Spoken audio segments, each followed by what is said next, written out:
आज जी घटना घडलेली आहे त्या घटनेचा मी तीव्र शब्दामध्ये जाहीर निषेध करतो।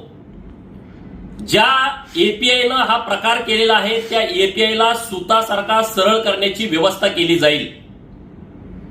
प्रतापगडाच्या पायथ्याशी छत्रपती शिवाजी महाराजांनी अफजल खानाचा कोतळा काढला हा इतिहास 4थीच्या पाठ्यपुस्तकामध्ये आहे।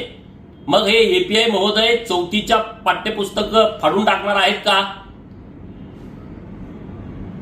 या महाराष्ट्रातला धारकरी आणि या महाराष्ट्रातला वारकरी यांच्या हृदयामध्ये छत्रपती शिवाजी महाराजांचा इतिहास आहे।